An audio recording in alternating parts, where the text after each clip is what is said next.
आखिरकार किसानों का इंतजार अब खत्म हो चुका है। पीएम मोदी ने देश के करोड़ों किसानों के खातों में पीएम किसान सम्मान निधि की 21वीं किस्त जारी कर दी है। प्रधानमंत्री नरेंद्र मोदी ने ये किस्त कोयम्बटूर से जारी की है। आपको बता दें कि जम्मू कश्मीर, पंजाब, हिमाचल प्रदेश और उत्तराखंड के किसानों को पहले ही पीएम किसान योजना की 21वीं किस्त जारी कर दी गई थी और आज बाकी राज्यों के 9 करोड़ किसानों को 2-2 हजार रुपए की किस्त जारी की जा चुकी है। इस दौरान पीएम मोदी ने किसानों को संबोधित करते हुए कई बड़े ऐलान भी किए हैं। तो चलिए आपको बताते हैं कि पीएम मोदी ने इस दौरान और क्या-क्या ऐलान किए। अलग अलग कृषि संगठनों से आए गणमान्य सभी महानुभाव, अन्य उपस्थित जनप्रतिनिधिगण, मेरे प्यारे किसान भाइयों और बहनों और देश भर में डिजिटल टेक्नोलॉजी के माध्यम से लाखों किसान हमारे साथ जुड़े हुए हैं। मैं यहां से उनको भी वणक्कम कहता हूं, नमस्कार कहता हूं। जब मैं यहां मंच में आया तो मैं देख रहा था काफी किसान भाई बहन वो अपना गमछा घुमा रहे थे, तो मुझे लग रहा था कि बिहार की हवा मेरे आने से पहले पहुंच गई है। मेरे किसान भाई बहनों, कोयम्बटूर की इस पावन धरती पर सबसे पहले मैं मरुदमलई के भगवान मुरुगन को प्रणाम करता हूं। कोयम्बटूर कल्चर, कंपैशन और क्रिएटिविटी की भूमि है। ये शहर अपनी दक्षिण भारत की उद्यम शक्ति का पावर सेंटर है। यहां का टेक्सटाइल सेक्टर देश की इकोनॉमी का बहुत बड़ा कंट्रीब्यूटर है और अब तो कोयम्बटूर एक और मायने में विशेष बन गया है।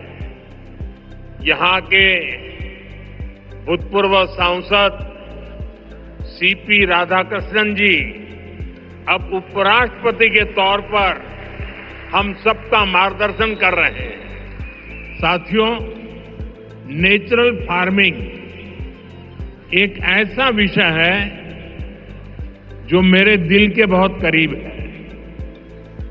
मैं तमिलनाडु के सभी किसान साथियों को south India natural farming summit के इस अभूतपूर्व आयोजन के लिए शुभकामनाएं देता हूं। और अभी मैं प्रदर्शनी देखने गया था।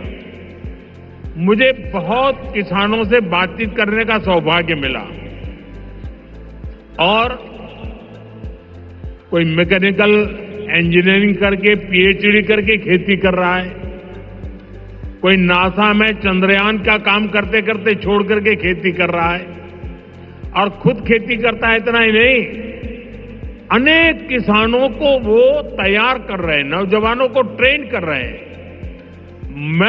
मुझे आज सार्वजनिक रूप से स्वीकार करना होगा, अगर मैं आज इस कार्यक्रम में न आया होता तो मैंने मेरी जिंदगी में बहुत कुछ गंवाया होता और आज मैंने यहां आकर के बहुत कुछ सीखा है। मैं अब मन से तमिलनाडु के किसानों की जो हिम्मत है, परिवर्तन को स्वीकार करने की उनकी जो ताकत है, उसको 100 सलाम करता हूं। यहां किसान भाई बहन, एग्रीकल्चर साइंटिस्ट, इंडस्ट्री से जुड़े साथी, स्टार्टअप और इनोवेटर्स सब एक साथ जुटे हैं। मैं आप सभी का बहुत बहुत अभिनंदन करता हूं। साथियों, आने वाले वर्षों में मैं भारत की खेती में कई बड़े बदलाव होते देख रहा हूं। भारत नेचुरल फार्मिंग का ग्लोबल हब बनने के रास्ते पर है। हमारी बायोडायवर्सिटी एक नया आकार ले रही है। देश के युवा भी अब एग्रीकल्चर को एक मॉडर्न स्केलेबल अपॉर्चुनिटी के रूप में देख रहे हैं। इससे देश की रूरल इकोनॉमी को बहुत बड़ी ताकत मिलने जा रही है।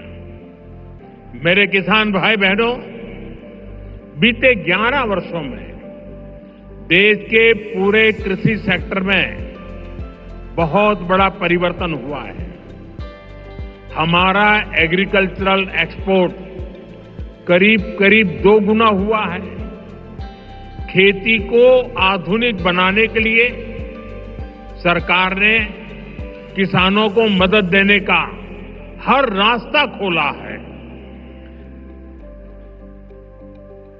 किसान क्रेडिट कार्ड अकेले केसीसी से ही इस साल किसानों को 10 लाख करोड़ रुपए से ज्यादा की मदद दी गई है। ये 10 लाख करोड़ आंकड़ा बहुत बड़ा है। 7 साल पहले पशुपालकों और मछली पालकों को केसीसी की सुविधा मिलने के बाद वो भी इसका जमकर लाभ उठा रहे हैं। बायो फर्टिलाइजर पर जीएसटी कम होने से भी किसानों को बहुत फायदा हुआ है। साथियों, अभी कुछ ही देर पहले इसी मंच से हमने देश के किसानों को पीएम किसान सम्मान निधि की अगली किस्त जारी की है। देश के कोने कोने में किसानों को 18,000 करोड़ रुपए ट्रांसफर हुए हैं। यहां तमिलनाडु के भी लाखों किसानों के खाते में पीएम किसान सम्मान निधि के पैसे पहुंचे हैं। साथियों, अब तक इस योजना के तहत देश के छोटे किसानों को 4 लाख करोड़ रुपए की राशि सीधे उनके बैंक खाते में भेजी जा चुकी है। ये राशि किसानों के खेती से जुड़े अनेक कामों को पूरा करने का माध्यम बनी है। मैं इस योजना के लाभार्थी करोड़ों किसान भाई बहनों को बहुत बहुत शुभकामनाएं देता हूं। तो दोस्तों, इसी के साथ फिलहाल के लिए इस जानकारी में बस इतना ही। आप मुझे दीजिए इजाजत और इसी तरह खेती किसानी से जुड़ी बड़ी खबरों के लिए देखते रहिए किसान इंडिया। धन्यवाद। अगला स्टेशन आपकी मनचाही मंजिल खुशहाली है। खुशहाली के दरवाजे चारों ओर से खुले रहेंगे। किसान इंडिया के साथ यात्रा करने के लिए आपका धन्यवाद।